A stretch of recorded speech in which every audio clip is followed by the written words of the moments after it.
안녕하세요. 책방차차 달콤 엘리입니다. 오늘 여러분과 함께 할 책은 미드나잇 칠드런입니다. 미드나잇 칠드런은 시골 마을에 사는 외톨이 소년과 한밤중에 나타난 신비한 소녀의 특별한 만남을 다룬 이야기로 아이들이 이전과는 다른 선택을 하며 차근차근 성장하는 과정을 따뜻하게 그려낸 소설입니다. 미드나잇 칠드런은 총 3부로 구성되어 있는데요. 그 중에서 오늘은 일부 아주 큰 비밀의 6장부터 읽어드릴게요. 자, 그럼 지금부터 시작해볼까요?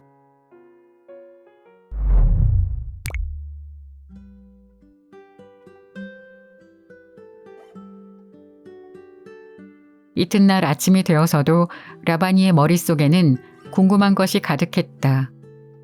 유령과 목소리가 거친 여자아이와 부엉이 소리를 내는 괴물이 나오는 어렴풋한 꿈도 꿨다. 원하는 것은 해답이었지만 그날은 금요일 신문 배달을 하는 날이었다. 작년에 어머니와 아버지는 창밖에다 새 수십 마리가 살 집을 짓고 먹이를 주려면 거기 드는 돈은 라반이더러 마련하라고 했다. 바로 그 다음 주에 신문 배달을 하던 소년이 택배 트럭에 찧어 두 다리가 모두 부러졌다. 소녀는 그 사고로 신문의 헤드라인을 장식했지만 대신 신문 배달 일을 잃게 됐다.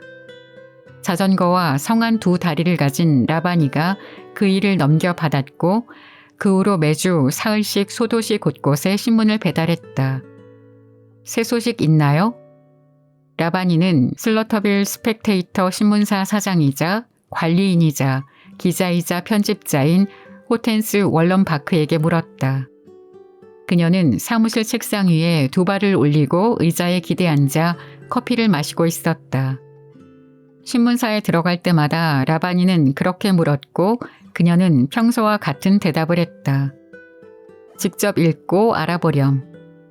라바니는 신문 더미 옆에 무릎을 꿇고 앉아서 한 부씩 돌돌 말아 고무줄로 묶어 배달 가방에 담으면서 일면 헤드라인을 훑어보았다. 스키니스터 육가공에서 신제품 다짐육 생산. 대단한 기사는 아니네요, 월런바크 씨. 그러게 말이다. 내가 쓴 기사는 아니란다, 꼬마야. 그저 받아 적어 찍어낸 것뿐이지. 스키니스터 씨가 정말 새로운 일을 한다면 더 좋은 기사가 되겠네요. 예를 들어 버펄로 윙이나 연어버거를 만드는 거라든지요. 그렇지 않아요? 라바니는 호텐스가 미끼를 물 수밖에 없다는 것을 알고 기대하는 눈빛으로 올려다봤다. 호텐스의 눈이 반짝였다. 그렇지. 스키니스터 노인이 유랑 서커스의 공중군의 고개사와 열렬히 사랑에 빠진다면 훨씬 더 좋은 기사가 되겠지. 게다가 그 여자는 성질 급하고 질투심 많은 사자 사육사와 이미 결혼을 했다면 말이야.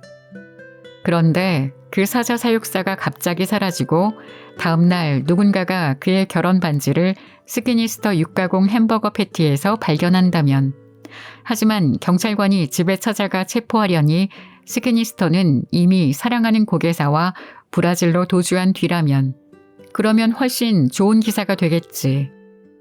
그녀는 커피를 한 모금 홀짝이고 어깨를 으쓱이더니 졸린 표정으로 눈을 껌뻑였다.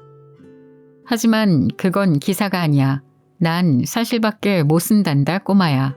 그리고 사실은 여긴 흥미진진한 일이 벌어지는 그런 도시가 아니란 거지. 라바니는 한밤중에 나타난 아이들을 떠올리고 호텐스의 말에 반박할 뻔했지만 입을 다물었다. 월런 바크 씨는 하품을 했다. 바보 같은 기사 이야기는 됐고 그 신문 가지고 가렴. 다짐육이 궁금해서 죽어가는 사람들이 있잖니. 라바니는 평소와 똑같은 길로 자전거를 타고서 대부분 잠들었지만 막 깨어나고 있는 소도시를 가로지르며 집집마다 신문을 던졌다.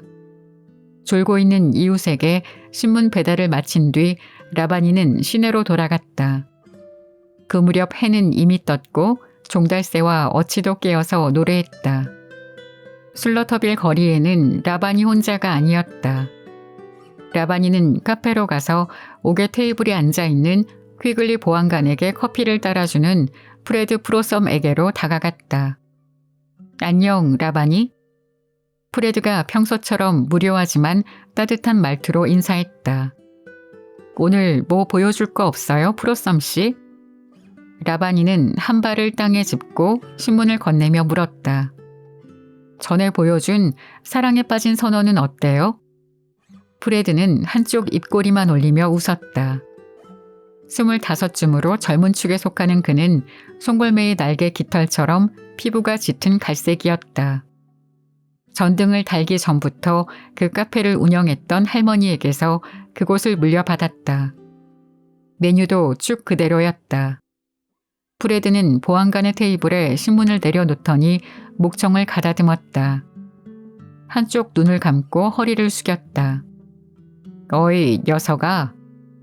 그는 목소리를 한 옥타브 낮추고 소금기 가득한 선언 억양으로 으르렁거렸다. 완전히 딴 사람이 된 듯했다. 나처럼 처량한 인간 앞에서 사랑 이야기는 왜 꺼내나. 그래, 내 사랑은 저 멀리 바다 건너에 있다. 참 어여쁜 아가씨지. 그렇지만 이 바다를 건너야 하다니 나는 참 저주받은 놈이야. 그 여자의 따뜻한 품에서 이렇게 떨어져서 말이야. 꺼져라, 이 사악한 세일레나. 라바니는 웃었다. 대단하네. 퀴글리 보안관이 감탄했다. 괜찮죠? 프레드는 허리를 펴며 씩 웃었다. 슬러터빌 고등학교 연극에서 해마다 주연을 맡았었고. 응? 아니, 이 이야기 말이야. 보안관이 테이블에 펼친 신문을 손가락으로 찔렀다. 신제품 다짐육? 이런 날이 올 줄이야. 프레드의 미소가 사라졌다. 그는 라바니를 보고 한숨을 쉬었다. 신문 고맙다, 라부. 프레드가 말했다. 늘 드시는 베이컨과 소시지로 할까요, 보안관님? 물론이지. 가방에는 신문이 한 부 남았고 라바니는 마지막으로 브레드 앤드 버터 빵집을 향해 자전거 페달을 밟았다. 리친이 카운터 뒤에서 너덜거리는 책을 보며 눈을 깜빡이고 있었다. 안녕, 라부. 라바니가 들어서며 문 위에 달린 종이 딸랑거리자 그가 말했다. 오븐에서 갓 꺼낸 뉴스 있냐? 그날의 빵이 갈색 종이에 포장되어 바구니 안에서 배고픈 손님을 기다리고 있었다. 하얀 샌드위치빵, 갈색 사워도빵, 껍질이 바삭한 날씬한 바게트. 이전 금요일과 똑같은 빵이었고 이튿날도 같은 빵일 터였다. 라바니는 신문을 건넸다. 어머니에게 안부 전해주렴. 신씨는 이렇게 말하고 다시 책으로 눈길을 돌렸다. 빈 가방을 돌려주러 신문사에 잠시 들른 뒤 라바니는 집으로 향했다. 메인 스트리트의 보도를 따라가며 새로운 새집 모양을 생각했다. 6개의 방에 각기 둥근 문이 달린 새 호텔에 가까운 집이었다. 그러다가 어느 골목에 눈길을 보냈다. 그곳에서 도니 카터를 보았다. 그 애는 골목길로 9에서 12m쯤 들어간 곳에 쓰레기통 뒤에 웅크리고 있었다. 그 옆에는 스티비 뮬러가 무릎을 꿇고 있었다. 스티비는 도니의 가장 지저분하고 믿음직한 조수였다. 그들의 자전거가 옆에 벽에 기대어 있었다. 라바니는 곧 도니가 들고 있는 끈을 봤다. 끈에는 막대기가 붙어 있고 막대기에는 상자가 달려 있으며 그 아래에는 소세지 반쪽이 놓여 있었다. 그리고 앙상하고 초라한 길 잃은 고양이가 덫에 다가가고 있었다.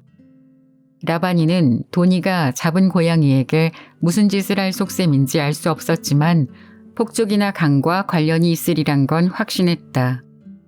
고양이는 이미 상자 밑에 절반은 들어갔다. 1초 뒤면 상황 종료였다. 선택. 라바니는 선택을 했다. 재빨리 허리를 숙였다. 길에서 찌그러진 탄산음료 캔을 들었다. 팔을 뒤로 뻗었다. 골목에서는 도니가 고개를 들고 라바니를 봤다. 둘의 눈이 마주쳤다. 도니는 눈을 가늘게 뜨며 고개를 저었다. 라바니는 침을 삼켰다. 그리고 던졌다. 라바니의 계획은 캔으로 상자를 맞춰 막대기에서 떨어뜨려서 고양이가 놀라 안전한 곳으로 달아나게 하는 거였다.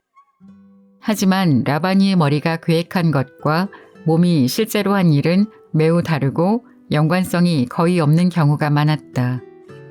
캔이 라바니의 손에서 떠난 순간 공중으로 날아오르더니 표적에서 벗어났다. 캔은 한쪽 골목벽에 맞고 튀어 화재 피난 사다리를 스치고는 유감스럽게도 똑같이 단단한 것에 툭 맞았다. 바로 도니 카터의 옆통수였다. 라바니는 심장이 잠시 멎는 듯했다.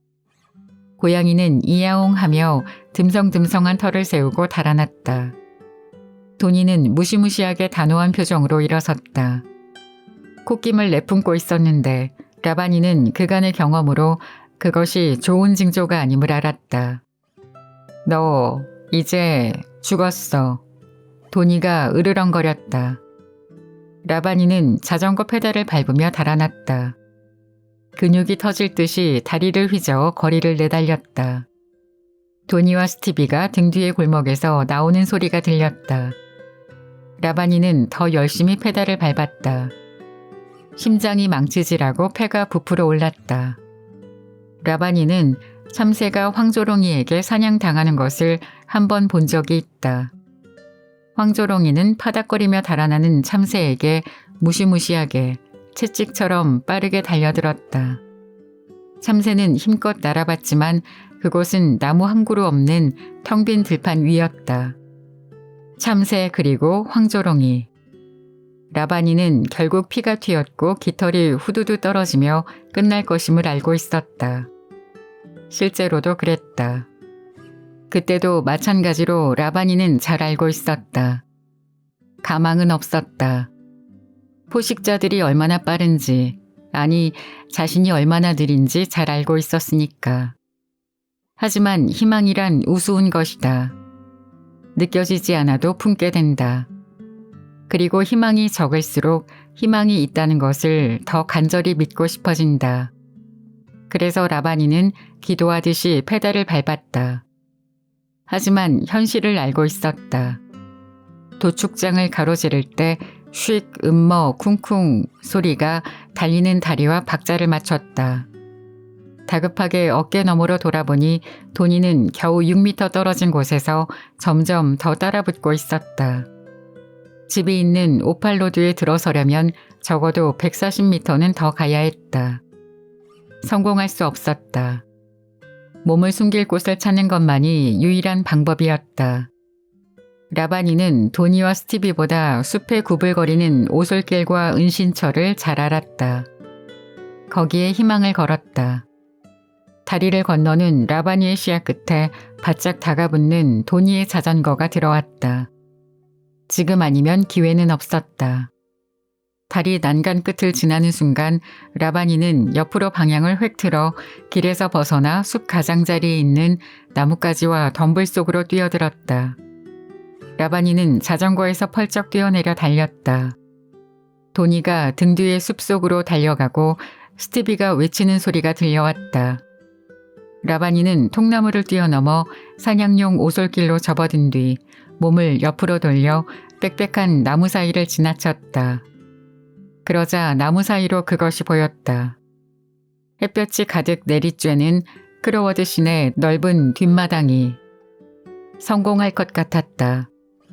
거기 닿으면 자기 집이 보이는 곳으로 내달리거나 버지니아의 현관문을 두드려. 저런. 이 세상에는 황조롱이와 참새가 있고 희망과 진실이 있고 뿌리와 발이 있다. 라바니의 희망에 찬 발이 전나무의 울퉁불퉁한 뿌리라는 진실에 걸렸고 그러자 붕 날아올랐다. 참새처럼 빠르게. 그리고 라바니는 고꾸라지며 흙과 솔잎에 얼굴을 쳐박았다. 입안 가득 흙이 들어왔고 황조롱이의 발톱이 등에 박혔다. 땀투성이가 되어 헉헉거리는 도니가 가슴을 무릎으로 짓누르려고 라바니를 뒤집었다. 분노에 이마가 찌푸리고 얼굴을 붉힌 채로 눈을 가늘게 뜨고서 잡았다 라비올리. 도니가 이를 악물고서 내뱉었다. 스티비는 헉헉대면서도 괴물처럼 웃어대며 도니 뒤로 다가왔다. 이거 참 너무한걸? 도니가 말했다. 재미 좀 보려는데 이 자식이 망쳤잖아. 그치, 스티비? 스티비가 받아쳤다. 이 자식이 망쳤지.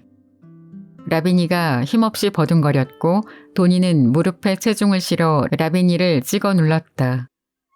사과를 해야 하지 않겠어? 도니가 비아냥거렸다. 그렇고 말고 도니가 어찌나 가까이 다가왔는지 입에서 검정 젤리빈 냄새가 풍겨왔다. 잘못했다고 말해. 도니가 이를 악물고 씩씩거렸다. 잘못했다고 하면 놔준다. 라바니의 눈에 뜨거운 눈물이 고였다. 도니의 무릎에 눌린 곳이 아팠고 입에는 흙이 가득했고 잔인함과 외로움이 지겨웠고 무엇보다도 다 소용없음을 알기에 눈물이 났다. 어떻게 하더라도 사죄하든 안 하든 자신은 늘 황조롱이의 발톱에 잡힌 참새였다. 라바니는 자신이 열린 문에 꿰어 들어갔다가 메시트 포테이토와 함께 차려지는 소라는 것을, 그리고 그 사실에는 변함이 없으리란 것을 알았다. 라바니는 뜨거운 눈물을 깜빡이며 중얼거렸다. 뭐? 안 들려, 라비올리. 잘못했어. 라바니가 더 크게 말했다. 말에서 쉰 피클 맛이 났다. 도니의 악취나는 입이 크게 벌어졌다. 거봐, 어렵지 않잖아? 도니는 라바니를 짓눌렀지만 눈을 마주보지 않고 허리를 폈다. 라바니는 잠시 그걸로 끝일 수도 있다고 생각했다. 하지만 이내 도니의 눈이 가늘어지면서 표정이 어두워졌다. 아이고 저런. 도니는 염려하는 척 말했다. 입에 흙이 들어갔네 친구야. 내가 씻어내게 도와주지. 도니는 라바니의 머리 양쪽에 손을 짚고서 라바니의 얼굴 바로 앞에 더러운 얼굴을 들이밀었다. 입 벌려. 라바니의 피가 카커스 개울물보다 더 차갑게 식었다. 입을 꾹 다물었다. 말했지, 입 벌리라고. 그래, 벌려라. 스티비가 신이 나서 외쳤다.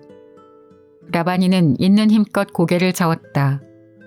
팔꿈치로 밀어냈지만 도니가 라바니의 손목을 잡아버렸다. 한쪽 손목은 두툼한 손으로 붙잡아 바닥에 밀어붙이고 한쪽 손목은 무릎으로 찍어 눌렀다. 남은 한 손으로는 라바니의 뺨을 꽉 쥐더니 서서히 비틀어 입을 열었다. 호잇! 도니가 가래침을 모았다. 그러더니 제 입을 벌렸다. 퇴! 라바니는 아슬아슬하게 고개를 젖혔다. 뜨뜻하고 축축한 침이 뺨에 떨어졌다. 구역질이 났다. 도니가 콧구멍을 벌른거렸다. 진짜 열받게 하네. 도니가 부글거렸다. 잠자코 입 벌려. 안 그러면 더 힘들어져. 도니의 소나기 힘이 더 강해졌다. 도니가 무릎을 더 세게 찍어 누르자 라바니는 손목에 화끈거리는 통증이 올라와 숨이 멎을 것 같았다. 호잇! 라바니는 눈을 꾹 감고 모든 것을 포기한 채 도니 카터의 시큼한 가래침을 기다렸다. 대신 툭 소리가 들렸다. 도니의 몸뚱이가 살짝 흔들리는 게 느껴졌다. 도니가 입안에 모았던 침을 꿀꺽 삼키는 소리가 들렸다. 라바니는 눈을 떴다. 왜 던졌어? 도니가 스티비 쪽으로 고개를 획 돌리며 물었다. 뭘 던져? 저 돌멩이. 안 던졌는...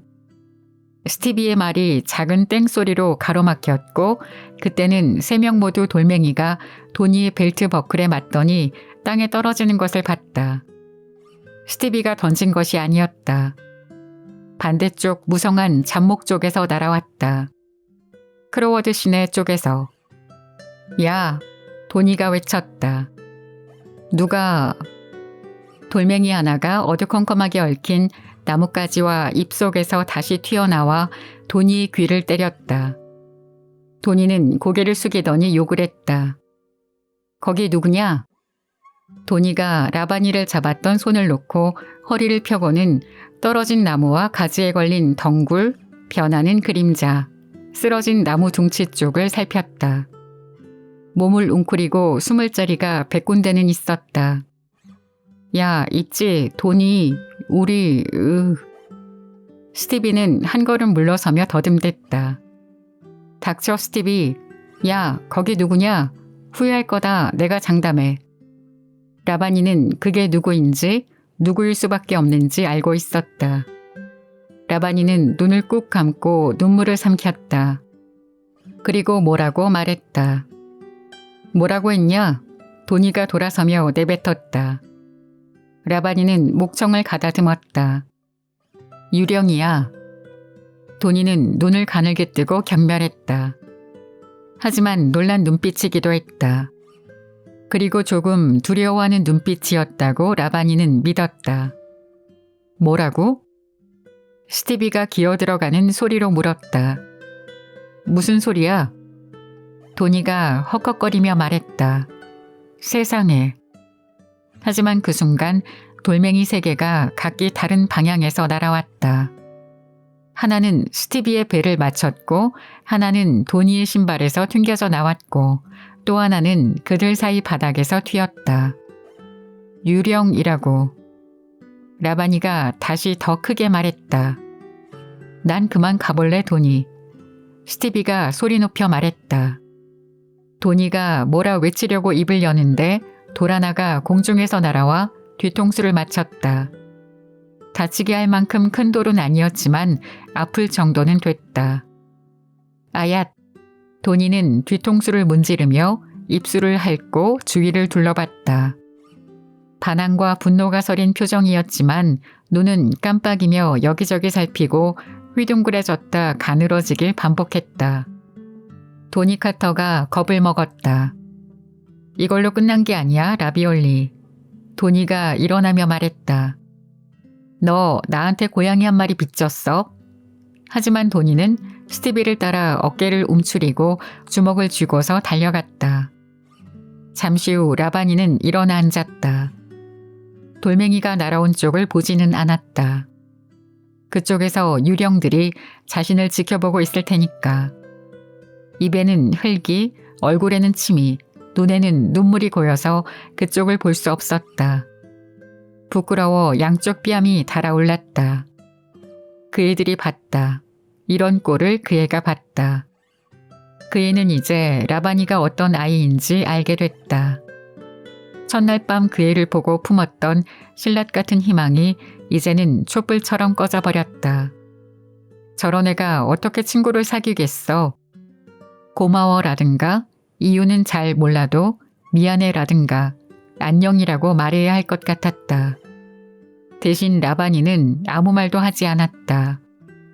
일어나서 숲을 가로질러 집으로 갔다. 땅만 보면서.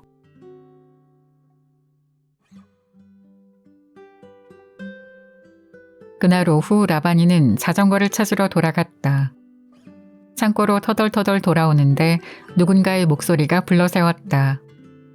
예, 라바니. 돌아보니 그 애가 크로워드 씨네 집 마당 나무 그늘에 서 있었다. 숨어있는 것처럼. 이리 와. 라바니는 이맛살을 찌푸렸다.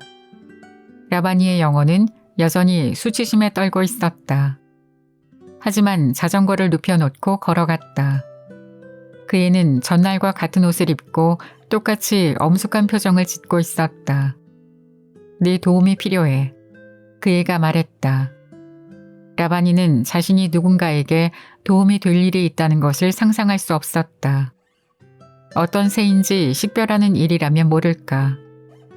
하지만 그런 도움을 청할 리는 없었다. 무슨 도움? 네가 개구리를 줬잖아. 버지니아는 특유의 진지한 표정으로 말했다. 물고기를 한 마리 주면 하루를 먹을 수 있지만 물고기 잡는 법을 알려주면 평생을 먹을 수 있을 것이다. 나는 하루만 먹고 싶지 않아. 네가 개구리 잡는 법을 알려주면 좋겠어. 라바니는 가슴이 철렁했다. 내가 준 개구리를 먹었어? 버지니아가 눈을 깜빡였다. 아니, 세상에나 이건 비유야. 그러니까 도와줄래? 아마도 그날 아침 도니에게서 라바니를 구해준 건 버지니아였을 것이다. 한번 신세를 진 셈이었다. 그러지 뭐.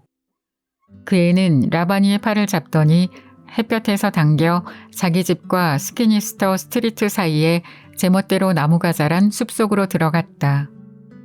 관목을 헤집고 지나가면서 어깨 너머로 말했다. 생각보다 어렵더라고, 개구리 잡기 말이야. 우린 오후 내내 잡으려고 했는데 안 됐어. 숲에서 벗어나 개울뚝으로 나서자 라바니는 우리가 누군지 알 수 있었다. 또 한 명의 남자아이가 물에 들어가 있었다. 청바지를 걷어올리고 있었지만 굳이 왜 그랬는지 라바니는 영문을 알 수 없었다. 온몸이 흠뻑 젖어 있었으니까. 라바니보다 나이가 조금 많은 아이였다. 13이나 14쯤으로 보였다. 그보다 어린 여자아이는 개울가에 앉아 지켜보고 있었다.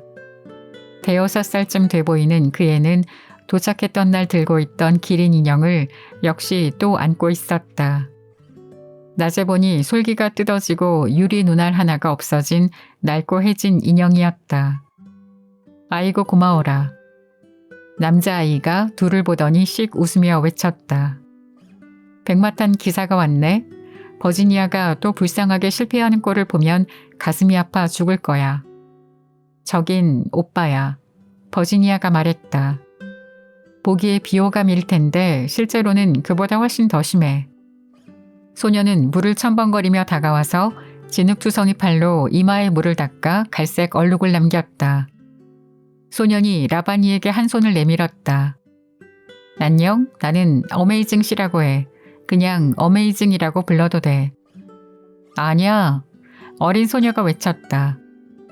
오빠 이름은 콜트. 소년이 재빨리 껴들었다. 내 이름은 콜트야. 그리고 쟨 막내 어글리. 아니야, 소녀가 벌떡 일어나며 말했다. 내 진짜 이름은 애너벨. 버지니아가 콜트를 노려보며 말을 맺었다. 안녕? 소녀가 찌푸렸던 얼굴에 곧바로 미소를 떠올리며 말했다. 안녕? 라바니가 눈을 끔뻑이며 그 애들을 돌아보면서 말했다. 콜트의 젖은 손이 여전히 기다리고 있는 것을 보고 악수를 했다. 나는 라바니야, 라브. 만나서 반갑다, 라브. 콜트가 고개를 끄덕이면서 말했다. 우리한테 꼭 필요한 친구지. 라바니는 양쪽 뺨이 붉게 달아오르는 것을 느꼈다. 어머니가 아닌 사람에게서 이런 친절한 말을 듣는 건 새로운 느낌이었다. 콜트가 허리를 짚고는 라바니를 보며 말했다. 우린 꼬리를 묶은 수달처럼 뛰어다니고 물속에 뛰어들기까지 했는데 젖기만 했어. 요령이 뭐냐, 라브? 뭐 사실 요령은 없어. 우선 어디 있는지 알아야 해. 그건 내가 도와줄 수 있어. 애너벨이 노래하듯 말했다. 그 애가 목에서 뭔가 떼어내더니 라바니에게 내밀었다. 망원경이었다. 싸구려 플라스틱으로 만든 장난감이었다. 라바니가 필요 없다고 하려는데 콜트와 눈이 마주쳤다. 눈빛이 진지했다. 단 한 번 고개를 살짝 저었을 뿐이지만 라바니는 알아차렸다. 아, 라바니가 망원경을 받으며 말했다. 이게 딱이네. 눈에 대고 앞을 살폈다. 아, 맞아. 이제 보여. 저기 수련잎이랑 잡초 있는 곳. 라바니는 애너벨에게 망원경을 돌려주며 미소를 지었다. 고마워. 대단한걸? 애너벨은 눈을 반짝이며 환히 웃었다. 콜트는 살짝 고개를 숙여 고맙다고 인사했다. 개구리 잡기는 속도가 중요한 게 아니야. 가만히 있는 게 중요하지. 콜트의 얼굴에 의심하는 듯한 표정이 떠올랐다. 개구리에게 달려들면 매번 뛰어올라 헤엄쳐 가버릴 거야. 천천히 손을 들고 다가가서 가까이 가면 재빨리 잡는 거야. 콜트가 훌쩍였다. 어떻게 하는지 보여줘, 친구. 그래서 라바니는 시범을 보였다. 콜트와 버지니아도 뒤따라 물속으로 들어왔고 사냥이 시작됐다. 라바니는 먼저 한 마리를 잡았다. 손쉽게 보이도록 해냈다. 몇 분 뒤 콜트는 커다란 미소를 지으면서 손에 물을 뚝뚝 흘리는 트로피, 즉 묵직한 개구리를 붙잡고 당당히 섰다. 애너벨이 물가에서 환호했다. 그러나 버지니아는 자꾸만 빈손으로 나왔다. 실패할 때마다 몸이 굳고 얼굴이 붉어졌다. 포기 직전이었다. 하지만 라바니는 그늘에서 날아오던 돌멩이를 기억했다. 신세를 갚아야 했다. 할 수 있어. 짜증이 가득한 버지니아의 얼굴이 자기 쪽을 향할 때 라바니는 눈을 보며 나지기 말했다. 버지니아는 콧구멍을 벌른거리며 숨을 내쉬더니 굳은 표정으로 고개를 끄덕이고 돌아서서 과연 해냈다. 천천히 물이 튀지 않게 움직이고 손이 재빨리 텀벙하고는 일어서서 돌자 개구리 한 마리를 들고 있었다. 잘했다 동생, 콜트가 외쳤고 애너벨은 손뼉을 치며 환호했다. 버지니아와 라바니의 눈이 마주쳤다. 라바니가 웃자 버지니아도 웃을 듯했다. 하지만 말없이 이야기를 나누는 때도 있는 법이다. 그의 눈은 고마워라고 말하고 있었다. 너도 전에 도와줬잖아. 라바니는 어깨를 으쓱이며 말했다. 그러자 버지니아는 정말로 웃었다. 단 1초뿐이었지만 그 후엔 모두 풀이 우거진 개울뚝에 드러누웠다. 너 진짜 기술 좋다 라부. 콜트가 말했고 라바니는 콜트가 멀찌감치 있어 자기 뺨이 붉어지는 것을 보지 못해 다행이다 싶었다. 맞아. 애너벨이 말했다. 잘 가르쳐주네. 아이들의 말이 라바니에게 설탕처럼 밀려들었다. 콜트가 손바닥을 킁킁거렸다. 손에서 개구리 냄새가 나. 그럼 오빠 몸 나머지에서 나는 것보단 좋은 냄새네. 버지니아가 말했다. 아이들은 잠시 누워 따뜻한 햇볕을 느끼고 소나무 냄새를 맡았다. 그러다가 애너벨이 마법을 깨트렸다. 오늘 아침에 괴롭히던 애들은 누구야? 라바니가 느끼던 좋은 기분이 전부 펄쩍 뛰어 달아났다. 닥쳐라 동생. 버지니아가 나지기 빠르게 말했다. 닥치란 말은 하지 마. 콜트가 잘라 말했다. 잠시 어색한 침묵이 흘렀다. 라바니는 눈이 따끔거렸다. 그냥 학교 애들이야. 그 말은 사실이었다. 어느 정도는. 왜 고양이를 빚졌어? 애너벨이 물었다. 아, 이야기가 길어. 라바니가 말했다. 사실은 그렇지 않았지만. 늘 그런 식이야? 콜트가 물었다. 라바니는 어깨를 으쓱이고 젖은 눈을 감추려고 시선을 돌렸다. 잠시 동안 라바니는 전과 다른 사람이었다. 좀 더 나은 사람이었달까? 그 좋은 기분이 영영 계속되지 못할 줄은 알았다. 영원히 날 수는 없는 법이니까. 있지, 우리 앞에서는 그들이 너한테 그런 짓 못할 거야. 버지니아가 말했다. 우린 남을 괴롭히는 애들이 싫거든. 애너벨이 덧붙였다. 라바니는 침을 삼키고 눈을 깜빡였다. 마음속에서 온갖 감정이 몰아쳤다. 대체로 좋은 감정이었지만 혼란 그리고 약간의 불신도 있었다. 의심도 살짝 있었다. 한밤에 찾아온 이 애들은 누굴까? 어떻게 이런 약속을 할 수 있을까? 어째서 이런 약속을 하는 걸까? 그래? 라바니는 대답보단 질문에 가까운 말투로 웅얼거렸다. 다음에 그 애들이 오면 돌멩이를 던지지 않을 거야. 콜트가 말했다. 개구리를 던지지. 아이들이 모두 웃었다. 콧소리를 내면서 요란하게. 억울한 감정이 후련해지는 웃음이었다. 그리고 아이들은 초록 잎사귀와 솔잎 사이로 흘러드는 햇볕 속에 누워 이야기를 했다. 중요한 이야기는 아니었다. 겨울가에 누워 나누는 여름날 오후의 수다 정도였다. 아이스크림 이야기, 라디오 프로그램 이야기, 영화와 새, 학교, 누가 가장 멀리 던지는지 내기 따위. 우스갯소리와 키득거리는 웃음도 있었다. 대부분의 아이에게 대부분의 장소에서 그건 가장 평범한 일 중 하나였을 것이다. 하지만 슬러터빌에 사는 라바니에겐 딴 세상 일처럼 느껴졌다. 친구가 생긴다면 어떤 기분일까 늘 상상했던 그 느낌이었다. 그러니 라바니는 호기심을 꾹 누르고 있었다. 이 낯선 아이들에게 물어보고 싶은 것이 10개, 100개쯤 있었지만 그 순간의 마법을 깨트리고 싶지 않았다. 그때만큼은 해답보다는 친구를 선택한 것이다. 애너벨이 한숨을 내쉬었다. 여긴 괜찮은 것 같아. 아쉽다는 말투였다. 좋은 곳이야. 두고 보자고. 버지니아가 조용히 말하더니 쯧 혀를 찼다. 너무 큰 기대는 하지 마, 동생아. 라바니는 구름을 향해 눈살을 찡그렸다. 무슨 말이야? 우린 이사를 많이 다니거든. 잠시 침묵이 흐른 뒤 버지니아가 말했다. 하품을 하며 지루하다는 듯이. 수상쩍게도 라바니는 그 애가 지루해야 한다는 걸 믿지 않았지만 왜 그런지는 알 수 없었다. 아빠 일 때문에. 아, 무슨 일을 하시는데? 트럭 운전사야. 콜트가 말했다. 맨날 차를 몰고 계시지. 라바니는 고개를 끄덕였다. 그럼 아이들을 내려주고 시가를 피우던 사람은 아버지였던 것이다. 그러다가 라바니는 이맛살을 찌푸렸다. 아버지가 차를 모시는데 왜 이사를 다녀야 해? 사정이 복잡해. 버지니아가 말했다. 무슨 뜻이야? 라바니의 맥박이 빨라졌다. 질문이 줄지어 떠올랐다. 왜 한밤중에 온 거지?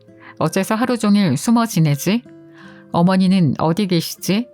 하지만 물어볼 기회가 없었다. 남의 일에 신경 끄란 뜻이다. 뒤에서 엄한 목소리가 들려왔다. 모두 깜짝 놀라 일어나 앉았다. 그러자 그 애가 보였다. 가장 나이 많은 소년. 환한 몸집으로 달빛 아래 있던 아이. 까만 머리의 그 애가 근엄한 얼굴로 입을 꾹 다문 채 서 있었다. 들어갈 때가 됐어. 트리스탄. 애너벨이 서둘러 일어나며 외쳤다. 그거 알아? 우리 개구리 잡으려고 했는데 버지니아가 완전 못해서 가서 라브를 데려와서 그래서 어서 엄마가 저녁 먹게 씻으래. 소년이 애너벨의 흥분한 목소리를 자르며 말했다. 애너벨에게 말할 때는 목소리가 조금 더 부드러웠다. 하지만 조금뿐이었다. 애너벨은 라바니에게 살짝 웃어 보이고는 안녕이라고 속삭이고 집 쪽으로 걸어갔다. 콜트도 뒤따라가면서 재빨리 웅얼거렸다. 잘 있어, 개구리 마스터. 트리스탄은 팔짱을 끼고 서서 기다렸다. 어서 동생. 버지니아는 허리를 숙이고 손을 뻗어 라바니가 일어서는 것을 도왔고 손을 잡고 일어서는 라바니의 귓가에 대고 속삭였다. 오늘 밤 12시 옛날 묘지. 라바니는 눈을 깜빡였다. 하지만 그의 눈빛은 대답을 기다리고 있었다. 그래서 고개를 한번 작고 빠르게 끄덕였다. 그애만 볼 수 있도록. 도와줘서 고마워. 버지니아가 부르뚱한 목소리로 더 크게 말했다. 정말 대단했어. 트리스탄이 조급하고 침울한 표정으로 노려보고 있었다. 버지니아는 라바니의 손을 놓고 느긋이 트리스탄을 지나쳐 걸어갔다. 버지니아가 현관 계단을 올라 안으로 들어간 뒤 덧문이 철컥 닫혔다. 그러자 라바니는 혼자 서 있는 트리스탄을 마주보게 됐다. 혼자란 느낌이 강하게 들었지만 함께라는 느낌이 더욱 강했다. 라바니는 자기 손을 한번 봤다. 그리고 발도. 그리고 그들 사이의 잡초도. 그럼 라바니가 말했다. 트리스탄을 지나쳐서 집으로 가려던 라바니를 그 애가 불러세웠다. 길 건너 살지? 트리스탄의 말은 질문 같지 않았다. 그래도 라바니는 눈을 내리깔고 고개를 끄덕였다. 트리스탄은 숨을 깊이 들이쉬더니 코로 내뿜었다. 턱을 벅벅 긁고는 개울을 내려다봤다. 그리고 아주 놀라운 말을 했다. 고마워, 쟤들 도와줘서. 라바니는 아무 말도 못하고 서 있었다. 트리스탄의 고마워는 천만에를 기다리는 것 같지 않았다. 트리스탄은 냉정한 눈으로 라바니를 보고 있었다. 가봐, 여기 있지 말고. 그의 목소리는 다시 겨울처럼 차가워졌다. 가라는 말에 고마워진 라바니는 돌아서서 걷기 시작했다. 하지만 트리스탄의 말에 또다시 걸음을 멈췄다. 이젠 여기 안 왔으면 좋겠다. 무슨 말인지 알겠어? 라바니는 그 애를 돌아봤다. 쟤 건드리지 마. 우리 모두 건드리지 마. 그 말과 함께 트리스탄은 돌아서더니 잔디밭을 가로지르고 계단을 올라 안으로 들어갔다. 하지만 그의 말은 라바니의 가슴 속에 남아 있었다. 갈고리에 매달린 죽은 동물처럼. 쟤 건드리지 마. 날카로운 말이었다. 위협적인 말, 만지면 차가운 말. 하지만 라바니의 마음속에 울리는 건 그 말뿐이 아니었다. 마음속에서 이리저리 날아다니는 것이 몇 가지 있었다. 그것들은 낮고 부드럽고 살짝 긁히는 소리를 냈다. 캠프파이어 냄새처럼. 그건 오늘 밤이었다. 그리고 12시. 그리고 옛날 묘지.